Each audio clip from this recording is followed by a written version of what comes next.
God. Big time. No man, no diamonds in my teeth. I got a lot of shine. Hell yeah. Same intro, same co-hosts. We're back. It's Wednesday. We get tomorrow off, but we're back on Friday. So mark your calendars. As everybody piles in here since the show went live, and I get it. A couple of days have been a little late. We've had some phone calls. We've had some this. We've had some that. I'm going to let a few people pile in before I do the rundown of the show and we really get started. So really and truly, you and I've got a little bit of time to chit chat before I want to do the lineup breakdown. We had our first VIP challenge, so to speak, yesterday with Schmad and whatever else. So, hey, Dixon's back. Dixon, tell everybody to hit the like and subscribe button. That's like going to be your thing. I'm going to count on you so hard for that to keep us on board because that is a great reminder to keep sending out to everybody.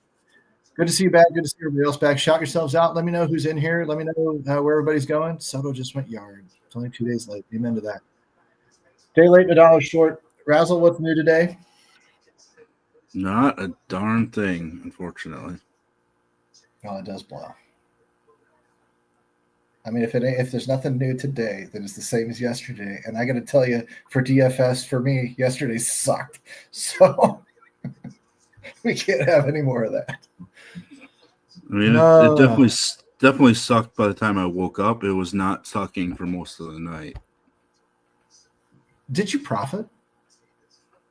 I think I lost slightly. Yeah, it's up, right? I was bypassed pretty late after I went to bed, which obviously not great to wake up missing an extra digit in your notification, but it is what it is. Right. I hear you. Steve, I'm about to do the breakdown right now. What's up, Cujo? We've got enough people in here now. Well, here's what we're going to do. We've got a new format. We tried it out yesterday. I kind of liked it. And the way we're going to go today is we're going to go through a slate overview, kind of a rundown. Then we're going to do pitchers. Razzle's going to give the GPP mindset because he's the brains behind it all there. I might mention a cash game pitcher or some shit like that. But Razzle's going to do the deeper dive type stuff. He's going to give me a GPP pitcher that isn't the chalk. He's going to give me maybe a low price punt that has potential if we need the money, and being a course slate, we might need the money. And then we're going to do hitters. We're going to do stacks, and he's going to give us his tiers of stacks, his tier 1, tier 2, tier 3 type stacks. And then I conducted a poll. It didn't do well. You guys aren't voting out on Twitter, man. You got to vote. Out on Twitter or X or whatever the hell it's called now. And I'm going to take the winning pitcher there and then the winning stack there. We're going to throw them in to the DS along with the more normal picks like Razzle's tier 1, tier 3 stacks. And we're going to build a DS lineup. Then we're going to do the VIP challenge, which is where we start today. We had the VIP challenge yesterday. I took Schmad. Schmad is one of the longtime VIPs. You guys, I've got one today. We've got one in the till. My point is, with the VIP challenge, you got to beat us both. I'm going to submit a lineup. Razzle's going to submit a lineup until I figure out how to screenshot this stuff and put it up there on the screen. We are going to have to just take my word for it. I'm an honorable guy. I'm a trustworthy guy. I can't speak to Razzle, but you can trust me when I say that's my lineup. That's going to be my lineup. And we're going to compete. And some VIP, one per day, we're going to pick out of all your submissions. We're going to go through some pros and cons of that lineup. And then you're going to get 30 minutes or more to tweak it before lock, submit it to me, and then we're going to compete. And if you can beat us both, then you get the first win in the VIP column because sorry, Schmad. Sorry, buddy. You lost yesterday. I don't know what to tell you. I can tell you this. Schmad and I had very similar lineups, and I scored 80.2 points. I mean, it was a disaster. I think a lot of us had rough nights last night, but that was a disaster. And Schmad got 81. And I was like, come on, Razzle. Save us, boy. You got to save us. And Razzle came in with 87 with his lineup that he had set aside for last night. So sorry, Schmad, you didn't beat us both. So the DFS Army gets a win in the column. We start off the year 1-0. But you guys, we're gonna pick a lineup. If you beat us both, you get the win. We're gonna compete back and forth. Hopefully you guys get fired up and you'll enjoy that. And we're just gonna run down the slate. So in that regard, the slate breakdown itself tonight, what do we got? 7 games. Coors does not seem like quite the weather. I checked in the morning. If things have changed, I'm not going to be aware. I'm going to sound like a real idiot. But Coors is on the slate. It canceled last night, of course. Today, I think it was like a 20% PPD chance, so it's not as much. But we also saw some very, very slight weather chances in Tampa Bay, Atlanta, and Colorado. Razzle, I'm assuming that you have been up on the weather a little bit more than I have. Have there been any changes? Well, I mean, I think Kansas City's risk has come down a little bit. Still a small chance of maybe delay, but I think it's kind of cooled off. That's right. According to our last update, which was get to the right channel here, about an hour ago. Our guy Joey saying that they looking like they should play through light rain in Kansas City, so shouldn't have any real weather issues this evening at this point. That's the key, is no major changes, because you'll hear us say frequently, if there's doubt, you're off arms, you might risk some bats or whatever, but it doesn't look like we have any of that to worry about tonight, right? Nope. Good. Correct. Because again, I know Casey was the weather hotspot. Doesn't look like that's the case. We've got, and the other thing that I want to cover is, because there's such a high correlation with ownership, and tonight's a smaller middle-sized slate, so ownership means a little bit more than it does on those giant slates like yesterday. But we've got 5 teams now. When I checked this morning, there were 4. Now there's 5 teams over a 5.0 implied run total. And there's a high correlation with ownership because, again, a lot of the mooks out there in casual DFS land, high implied run total, I stack them. Fine. A lot of times it kind of works. Vegas gets it right. But there are game theory options off of that, which Razzle will hopefully touch on when we get to his GPP stacks. But those 5 teams over a 5 implied run total right now that you need to be aware of are the Yankees, the Twins, the Royals, of course the Tigers out in Coors, and the Philadelphia Phillies popped in. They were not there this morning. They are there now. So I would expect ownership on those stacks. Some of those we'll use in our own stacks. Some of those we won't. Pitchers, however, let me check my run here really quick. I just kind of took the top 3 or 4 chalk pitchers and ran 10 lineups, and Domination Station gave me all 10 lineups. Hunter Green, Christopher Sanchez. So I'm assuming that that's more or less the cash game chalk type of situation, which leads me to Razzle and his mind in between his ears and asking him, who are your GPP pivots off of that? And is there a low price punt that you can see kind of taking over the slate tonight, possibly getting into that winning lineup? I mean, the GPP pivot category, I don't really know that there is a GPP pivot off of Hunter Green. I mean, maybe it's Max Fried at a third of the ownership, but still, San Diego just doesn't strike out a whole lot. Fried isn't much of a strikeout guy anyways.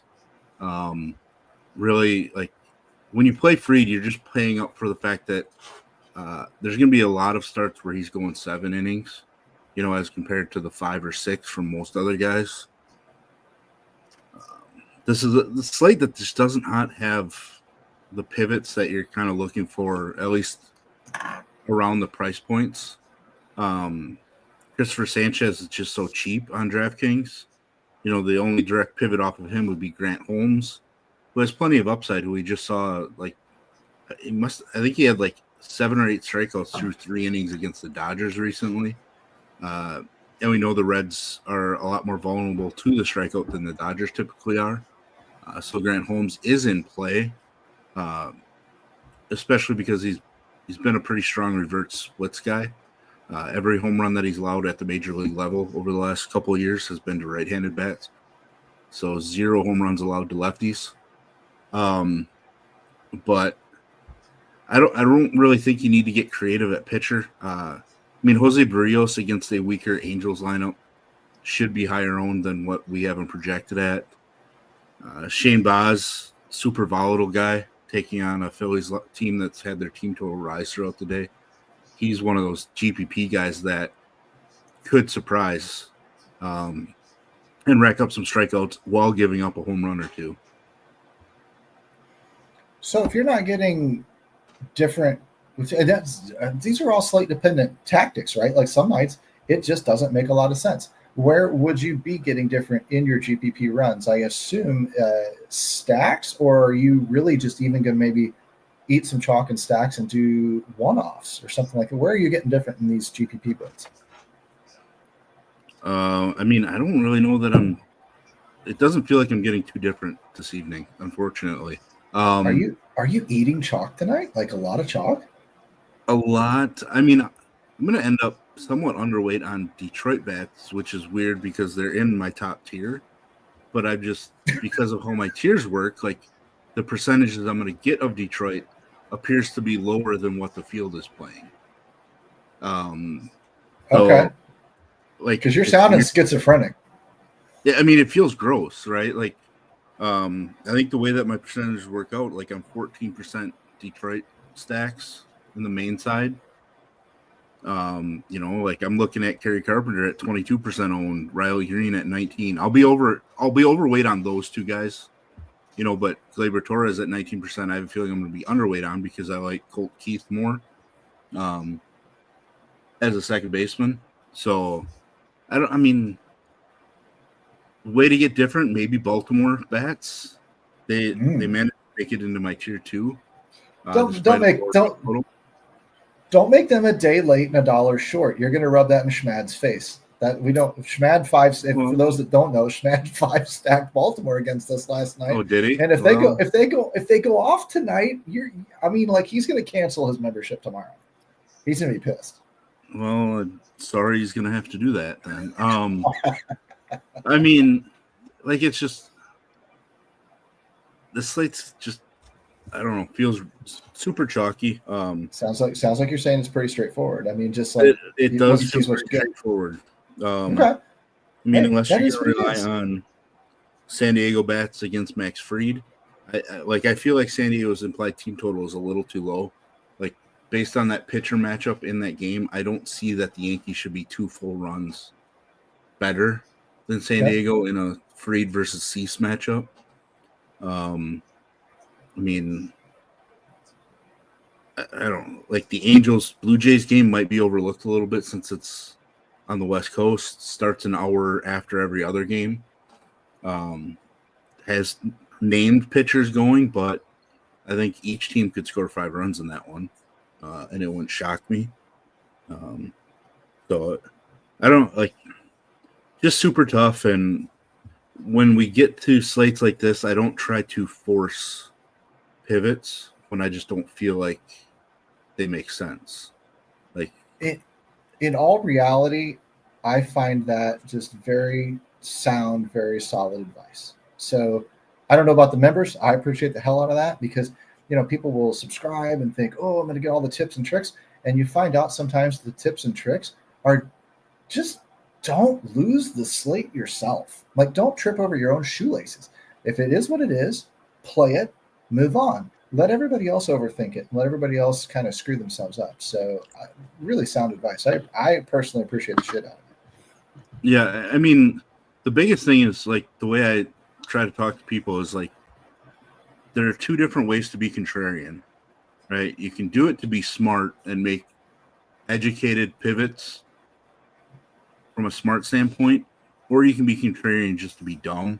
Really, you're doing it just to do it, and there's no thinking to it. I feel like tonight is one of those contrarian to be dumb. And honestly, that's what most recreational players do. Is they hear touts and everybody else out there talk about, oh well, the tout himself is not confident in his own game, so he's trying to be the smartest guy in the room, and he says, well, I guess I have to recommend so and so.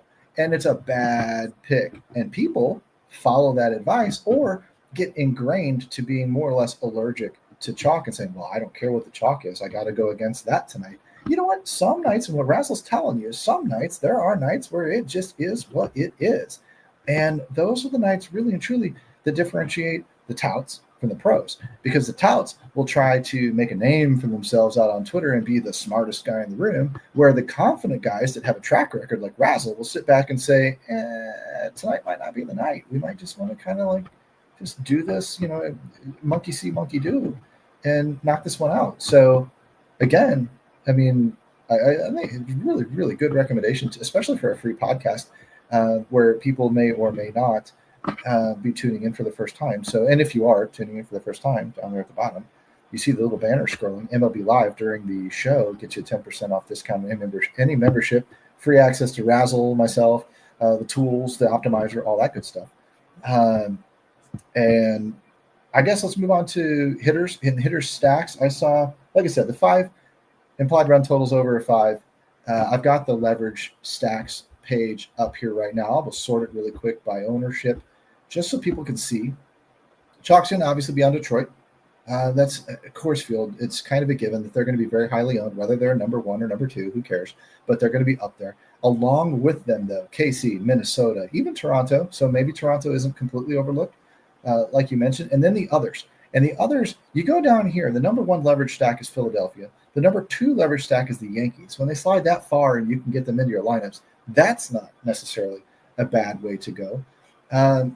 So given that you're going to see a lot of Tigers out there, probably going to see a lot of KC and a lot of Minnesota, throw it back to Razzle and say, what are your tier rankings and where are you taking the most of your exposure tonight? And again, do you see somebody maybe really falling under the radar?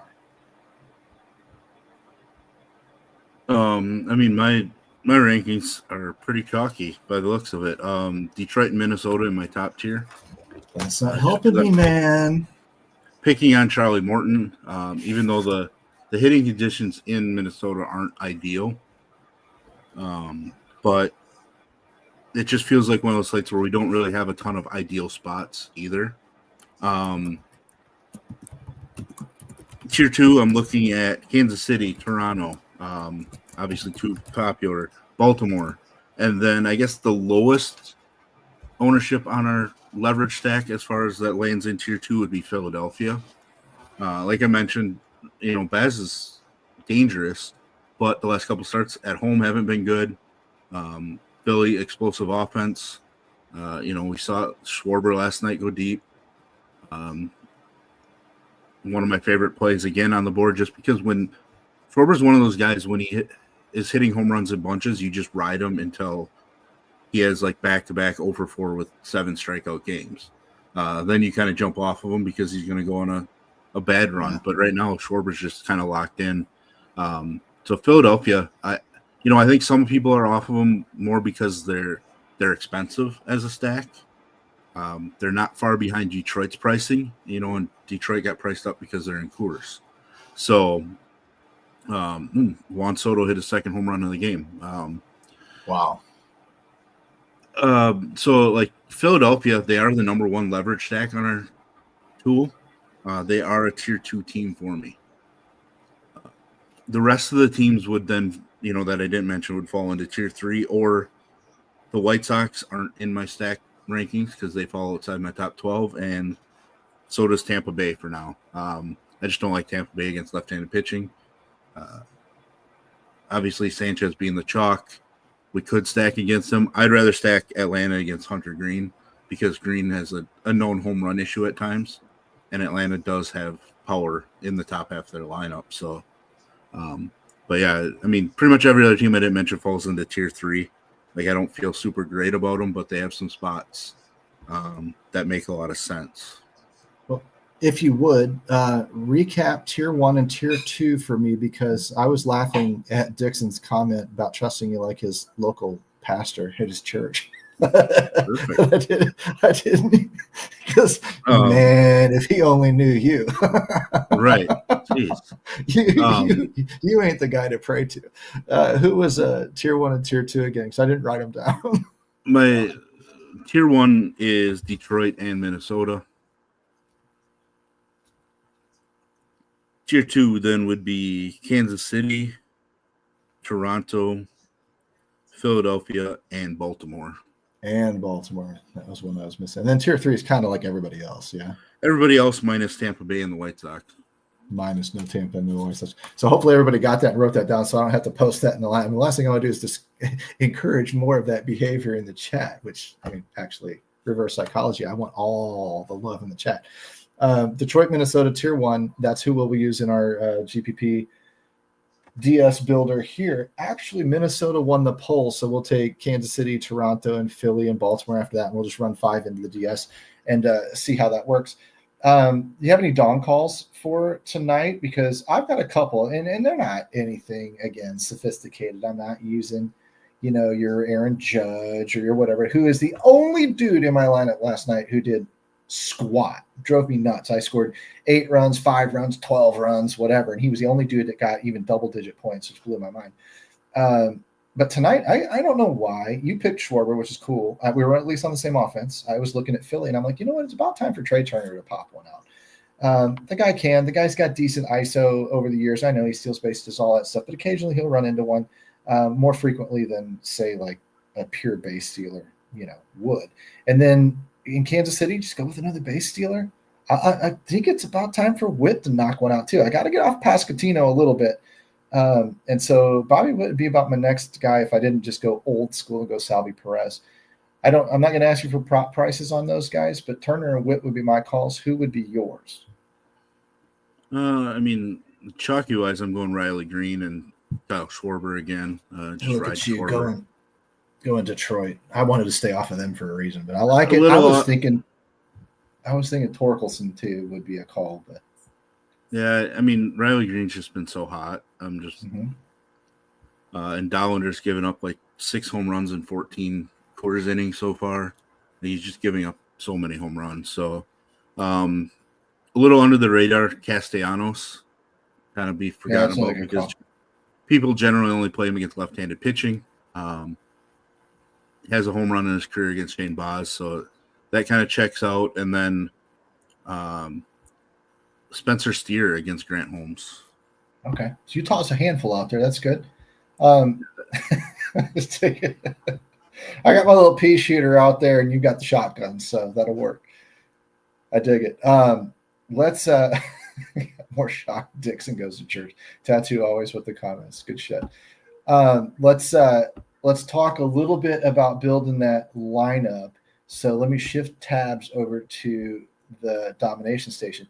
You can see here, anybody that is paying attention right now isn't going to get the setup per se, but I really just did 3x2 stacks. I did the top 5 teams that we're kind of talking about. It appeared like Razzle has said tonight that it's kind of straightforward, and just ran a few. I ran like 5 or 10 of these lineups. I'm going to tell you which one I'm picking, but I've got one lined up to go up against whoever our challenger is in the next segment, the VIP challenge. So last few seconds to really get that lineup in. Tag me in Discord or whatever, and we'll do that. But in the meantime, I'm going to go ahead and I'm going to reset the system here and start from pure scratch because I eliminate pitchers. I know you do too. I eliminate pitchers. I want to do against a 3-man type of competition like we're doing. I want to just go ahead and chalk one up. What I'm doing, guys, is I'm giving you guys my hybrid lineup. If I'm building ladders, which you guys may or may not be familiar with, if I'm building ladders and I'm doing 50-50s, triple ups, quintuple ups, and stuff like that, I've learned to build for the upside of that ladder. I'm trying to take down the quintuple up, trying to take down the booster contest or whatever it is that I'm in on DraftKings at the upside. And if I do that, then the 50-50 is a foregone conclusion. I'm going to cash that. I've learned that I used to really aim for the 50-50, and I learned that when I fell a little bit short, everything blanks. And so if I aim for the top, I do a little bit better than if I aim for the middle. So that's what you're getting. You're getting something that isn't like massively correlated, game theory, low owned. You're getting that hybrid lineup, which is go ahead and eat some chalk, but correlate that chalk. And if you can correlate that chalk and it works like it should, then you raise a high bar. You set a very, very high bar for yourself. And that gets you through cash games. It gets you through triple ups and multipliers and things like that, and really sets you up to consistently produce. It would be like my one overall tip. If you're really, really struggling, you're trying to reset the system yourself and get back on the winning track, I would go to that style for, a few weeks and then work on the rest of your game. Maybe let things come back into favor for you. Do the MME and stuff like that after you've maybe corrected the ship a little bit. But definitely you're going to have to use both styles if you want to be successful in MLBs. You're going to have to play some big-time GPP contrarian type of stuff like Razzle and, Scott Newman and some other guys talk about inside the rims. But you're also going to have to put a little closer to the vest, tone it down a little bit, and infuse some of those other contests and kind of blend that daily budget. Now, Razzle won't do that. He's GPP only. But I'm a chicken shit, and so that's the way I do it. I do more conservative style.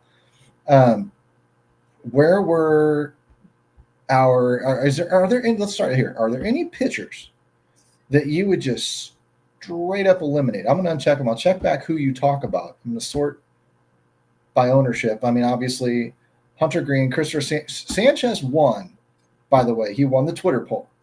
So we've got to lock him in. But Hunter Green, Sanchez, you mentioned Grant Holmes, Max Fried. Would you check those guys back in as well? Yep. Okay. Barrios, Shane Baz, and Dylan Cease. Like, you put my Cease pitcher in pool there. is 8. Yep, 8 deep because he's a guy that has upside. Okay.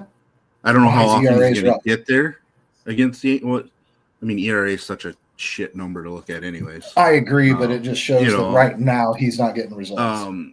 But I mean, traditionally, he's a guy that at the end of the night could be the highest raw scoring pitcher. Okay. And those are the guys I leave in for my GPPs. Like, so I eliminate a bunch of these random mediocre guys where I feel like their ceiling in that matchup might be 16, 17 DK points. Like, no Charlie Morton for you. Yeah, I mean, that he's just bad now. But I mean, just any pitchers, Kikuchi, I removed him from my pool. I guy would that too. can traditionally have some upside, but I don't think Toronto generally doesn't strike out a whole lot. They did last night against Tyler Anderson, which made 0 sense to me. But so I decided to remove him, and Kikuchi had the lowest K prop of all the pitcher names on this slate that I wrote down this morning for my video. So, like, I think his upside's capped. So I just felt like he's not worthy. I mean, Cease may only get there 5% of the time, but I'm going to be 15% Dylan Cease. So when he does get there, like, I'm definitely overweight. But yeah, that's kind of a look into how I choose my pitcher pool. Is like, I need guys that I can see a route for 25 fantasy points on DraftKings. I don't care point per dollar or anything. I want raw points. Well, I'm going to double check and make sure I got this right. I've got your tier 1 in there, Detroit, Minnesota. Minnesota also won the hitters poll. So more people were on Minnesota than were on Detroit, which is good, to just not straight up go to Coors. So Detroit, Minnesota are locked in our options on the big stack side. KC, Toronto, Philly, Baltimore are also over here. You're not going to include anybody else. We'll leave them for the mini stack side. We'll let everybody stay in play for the mini stack side. And I just said we'll make 5 with those pitchers, those stacks. We've locked in Sanchez as the winner of the pool, and we'll see what the old domination station does. And it just spit out, well, Green and Sanchez at 100%. So DS really, really likes that combination. And stack-wise, on the little tab here, mostly KC and Minnesota on the big side. A little bit of New York, which is interesting, on the small side with Baltimore and Cincinnati. Is there anything that you would prefer to look at, like a KC Baltimore? Would you prefer to avoid New York, or would you care on the mini stack side? I don't care. I mean, plenty of power. Cease has walk issues, can lead to 2 and 3 run home runs. So, like, there's a route again for a mini stack side for them. I mean, they're in my main stack tier 3, so like I'm gonna have main stacks. I just feel much more comfortable with those guys as mini stacks. Judge with Goldschmidt, or Judge with Rice. I guess I didn't you see? Yeah, he's in the lineup. So I mean, you're gonna get a lot of Vivas in random builds because he's a cheap Yankee hitter. So like they're gonna try to put him in stacks. But like the top lineup right now of my recent run has a 5-man Yankee stack, but without Judge, which feels gross. Yeah, that would feel gross. But you know what?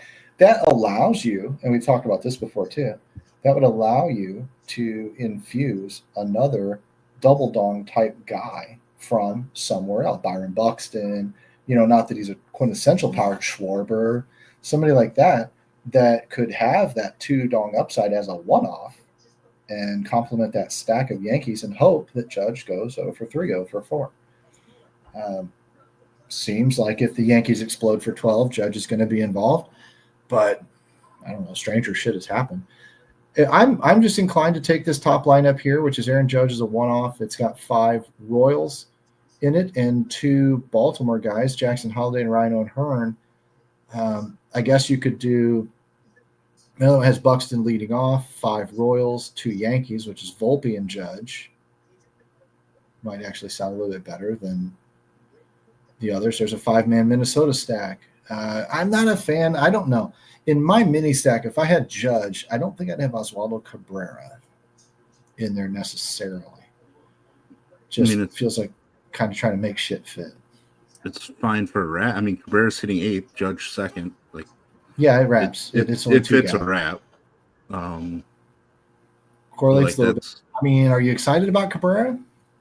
Well, no, but I'm rarely excited about, I don't know, cheap hitters. Like, because of how I work my DS, like I don't love cheap guys, but unfortunately, like the more I look at it, the more it does feel like a stars and scrubs type building, because we like a lot of the expensive bats on this particular slate, and the way to get them, because Hunter Green's chalk, etc., is you have to include your Vivas and Oswaldo Cabrera and. As I scroll down and try to find other names, Rengifo, who actually profiles decently well against Jose Berrios. Those would be manual pivots. Because it's going to be hard to. If DS isn't automatically picking up on it, most people probably aren't going to. So for people listening, that would be something that you would probably manually swap in somewhere. Would you? I've got Cabrera, Judge.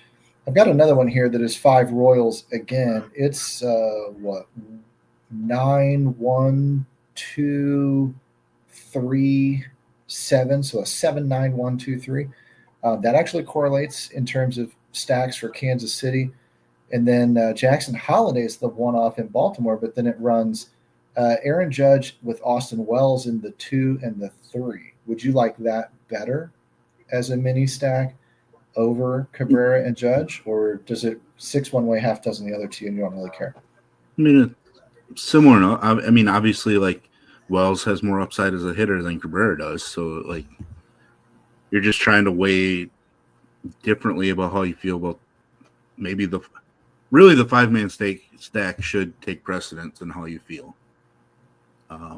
Okay, so let's do this. Let's look at because really quickly. That should be a majority of your scoring is coming from that. Right. 7, 9, 1, 2, 3. So 2 gaps versus the other one, try to find where Cabrera, I guess it's Volpe and Judge with the Royals. Cabrera and Judge was with the Twins. So the Twins stack looks like 1, 3, 4, 5, 8. So 8, 1, 3, 4, 5. Now, I guess that's going to come down to whether you like Minnesota or Kansas City better, more than likely. But yeah, it's something. It's something to take. And again, the statistical is probably pretty immeasurable in terms of that, because they project so close. The overall projection. This is something I hear people talk about a lot in Discord. The overall projection for the Royals stack with Wells and Judge in it was like 112, and with the Minnesota stack with Cabrera and Judge in it is 111.94. So it's 111.94 versus 111.85. Look, there is no machine in the world that can get that precise. So they're 6 one way, half. They are literally the same. It's just a matter of whether or not you like Royals or Minnesota better, or the particular batters in the stack. Yeah, interesting. I hope, really my goal here, and of course, if you want particular batter advice, you jump into our cheat sheets. Our MLB cheat sheets, the coaches provide are going to give you confidence ratings, detailed notes about the matchups and the stats on, and then a lot of times can help you break those ties, help you look, I like Minnesota better than Kansas City, or vice versa, or I really don't like the fact that Cabrera is in there as a man, or whatever the case may be. You will find a lot of that in the cheat sheets, in the detailed. So when you like and subscribe to the podcast, you want to use the MLB Live coupon code to get 10% off. You want to get in there, and the first thing you want to dive into is those cheat sheets and read those detailed notes. But understanding projection-wise, the 6 one way, half dozen the other. The world of MLB is wildly volatile. Either one of these lineups could go for 180 tonight. Either one of these lineups could go for 70 tonight. We don't really know. It all depends on how they pan out. But as an idea of how to build and how to use the tool and how to use some of that very, very basic information of here's my favorite stacks, here's my favorite pitchers, here's my boom, click, go. These are competitive lineups. They're correlated, they're stacked, they're 5x2s, they're a couple of clicks and a button, and boom, you're off and running. So I think that that's very, very important for people to see. I don't know if you got anything else to add. Great. If you don't, we can dive into the VIP challenge. Your call. No, I should be pretty good.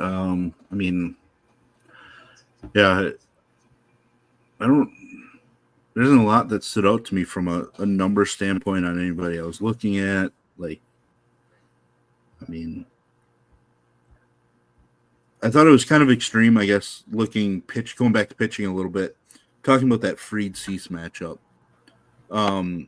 Cease actually has a better K prop, even though he's projected to go a full inning plus less from his outs prop. And he's plus 285 to earn the W, while Max Fried is plus 115. So there's conflicting numbers there. But if he can hit that 5.5 K prop with juice on the over, which is the second highest prop on this slate. So even though it is the Yankees, he does have the second highest K prop. If he can hit those numbers, I would put his odds to get the W at better than plus 285. So I think a lot of the props should point you at Dylan Cease, because the game total, at least at open this morning, was 8 juiced under. So I think a lot of people just are ignoring that and want to go with the Yankees because they're Yankees. I don't expect the San Diego bullpen to struggle the way that they were yesterday. San Diego's arguably the top bullpen in all of baseball, at least up till yesterday. So to see them fall apart when they did, we really shouldn't expect 2 days in a row of that, right? So for sure, Cease shows up a little bit. The Yankee stacks kind of take a hit.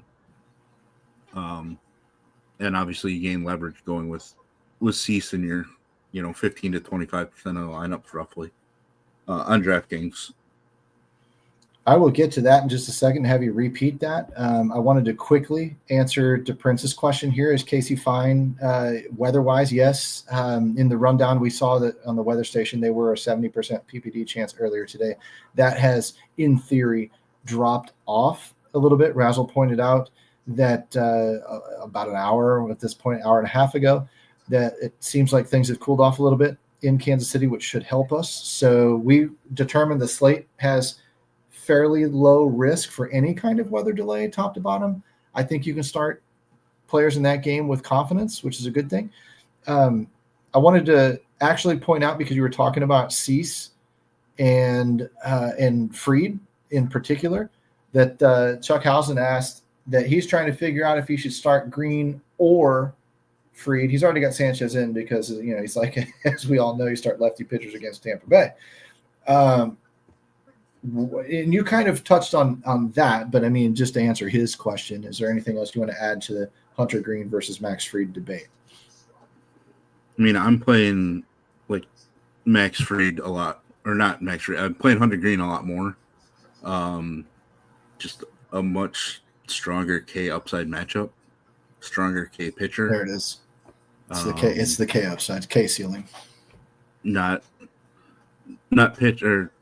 pitching in a slightly better ballpark for pitchers. Atlanta's not really a pitcher's park by any means, but it's better than Yankee Stadium is, or at least this version of Yankee Stadium. So I don't know. It's tough.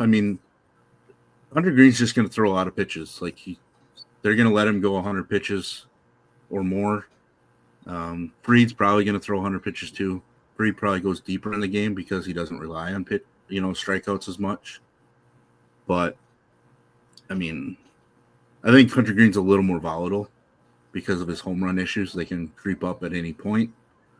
But for me, I think Green just has a much higher ceiling on this slate. Okay. Yeah, I hope that answers Chuck's question.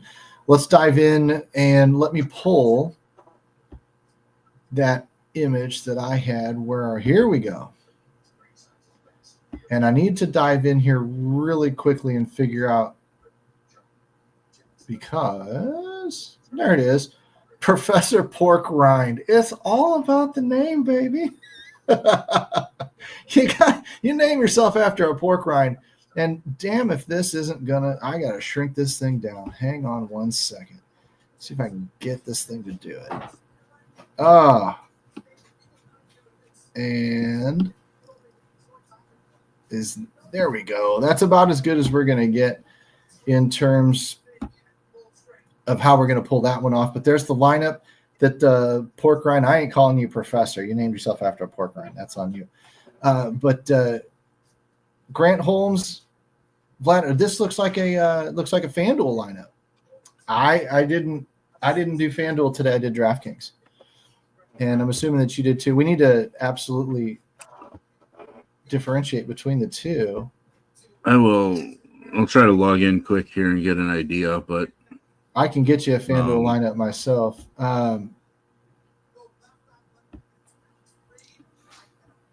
What the heck?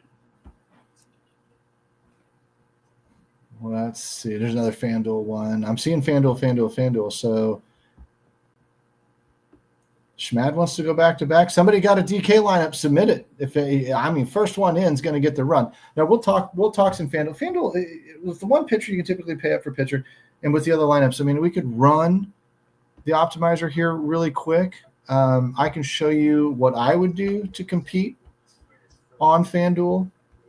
If I kick that one over, are you looking at FanDuel yourself, Razzle? I'm looking at it. I realize Holmes is 8,400, but I'm still going with Sanchez. I think at 9,700 over there. He said it was a cash lineup, so he said it was cash. I'm taking Sanchez or Hunter Green probably cash wise. And Sanchez just fits enough for me at 900 less than Hunter Green. I think there's a couple of spots in his lineup that I don't know that are cash safe. Royce Lewis's price is nice. I'm just not sold that he's rolling strong enough. Trevor Larnach doesn't really feel like a cash guy at this point.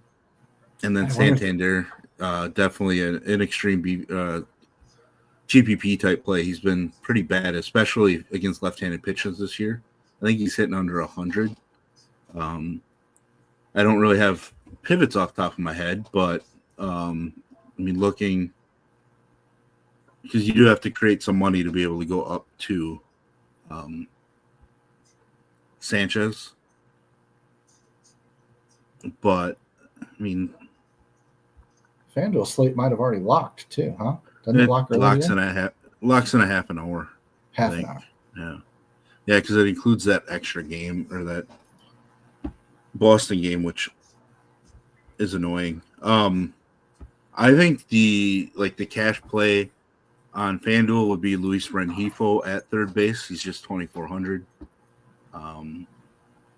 Great spot against Barrios. Strong history against him. Cheap enough for me that I feel pretty good about. And then was Riley Green more? I would play Riley Green from a cash perspective over Terry Carpenter.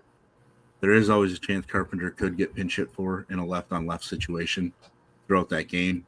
And since they're the same price, I would definitely play Riley Green as the safer of the two options.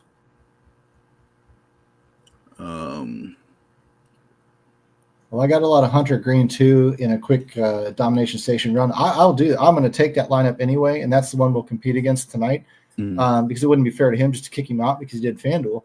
We need to balance between FanDuel and a common complaint we get in DFS Army is that we don't cover a lot of FanDuel anyway. So this is a good opportunity to do that. So once again, thanks Pork Rind for forcing us onto it. I've got a lot of Hunter Green, and it looks like you're going to be able to afford probably some more bigger bats, Yankees, Phillies, if you want, because of pricing over there. So I'm going to look through here at some of these types of lineups that I might go with after setting up, running 5 quick lineups. You know what I'm going to do? I'm going to actually go back here. I'm going to run 10. This is one thing that I like to do for anybody that pays attention to those hybrid and cash build type things. I run more lineups than I need. And I like to pick the ones that I like the most, that are kind of like almost exactly what I would envision in my mind. I see the combination. DS combines the two way, way better than I ever could. So when it does that, I can get the basic concept put together by domination. Say it likes, Yankees Toronto or Yankees Minnesota or whatever. And then I can finish stuff off by hand. If I see a little one-off or somebody I don't like, or I really don't know if I could do this, then I'll make that switch myself and finish off by hand. Because if I'm only doing 1 or 2 lineups, I can control that stuff myself, kind of point of contact. MME, the big 150 runs, 100, 150, 300 runs, you're not going to do so much of that. You're not going to review those lineups as much. But when you're doing 1, 2, 3 max type stuff, it really helps to go through and fine tune those things by hand. In my opinion, when you're using Domination Station as kind of the guide, kind of the baseline. So here's a 3x3. That's 3 Baltimore, 2 Yankees. He really likes Baltimore tonight. Interesting. They're a tier 2 stack for you, though, Razzle, so that's not so bad. They keep going to Rami Gonzalez as a 7-hole hitter in the Boston one-off. Yeah. What would you do with that? I'm inclined to swap that out. He's generally somebody I had lower projections on. Yeah. Now, if he's mini stacked with a Bregman or something, okay, I guess maybe. But I'm not that interested in it. Try to find something that's a little bit more correlated. I don't know. I'll have to look through these. But here's what I'll do.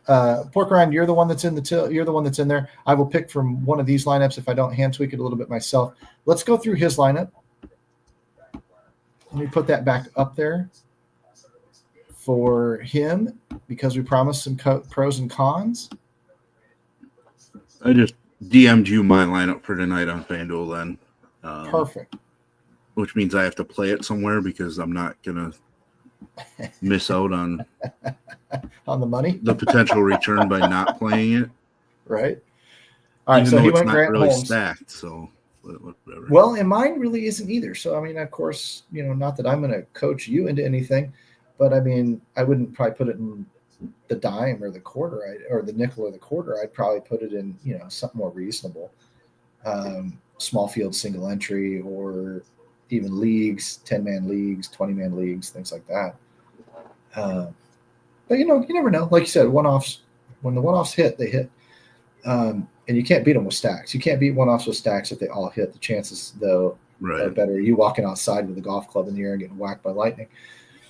So, I mean, my main thing for him, if I was competing, and Pork Rind, I hope that you're tuned in, kind of listening and whatnot. The first thing that I see here is I would definitely go chalk pitching. And, Grant Holmes is all right. But if DS keeps throwing me a bunch of Hunter Green, that's the first cock block I can throw out there generally is because the last couple of nights we've had 20 and 30% projected on the DK pitchers. And those guys have been, the SP1s have been 80%. The last thing you want is Hunter Green going 80% in cash games on FanDuel. Because then in a 3-man scenario like you are with me and Razzle, that is a detriment. In a single entry, it's great. Pivot all you want. But in a more toned down contest version, you're wanting to set a higher bar. So you're wanting to kind of use a little bit of that. DS likes Hunter Green a lot. He's gaining ownership because of that. It's sometimes easier just to eat that and move on. Detroit mini stack, Minnesota mini stack. Toronto mini stack. That's fine. In a 3-man scenario, you didn't go big. You just kind of went, kind of plink, plink, plink. And if it's 3 Minnesota 3-2-2, it's fine. Totally fine. It's not heavily stacked. It's good by me. Razzle, do you have anything else to really critique there outside of maybe the pitcher? You may like Holmes better, and if so, feel free. No, I'm paying up for Sanchez. Since it's cash wise, like I want to be safer. I like Vlad. Glaber's probably fine. I think I used Colt Keith for it might be $1,100 cheaper than Glaber Torres. But yeah, Riley Green I think is safer than Kerry Carpenter at the same price in the same game. So those are a couple of big ones that for me I would look to do. I'm spending down at third base in my lineup that I sent you. I'd like to see Royce Lewis go off, but I just don't feel great about him just yet. Okay, so no major changes now other than you would pay up at pitching, and you're going to Sanchez. In a situation like this, I might stay with Green. So you now be a little different. It's good that we're going up against one player, and so that gives us 2 angles to attack him and make sure he can't get past us. And this is where I am going to have a little bit of fun in. Let's see. That's going to break up the silly thing. I'm just going to put scoreboard right there in the comments section. It's DFSA 1, VIP 0 right now. So not to rip on Schmad, it was a great lineup, and we used Razzle to save our bacon. Hopefully tonight one of us can get over pork rinds, and we go 2-0 to start the season.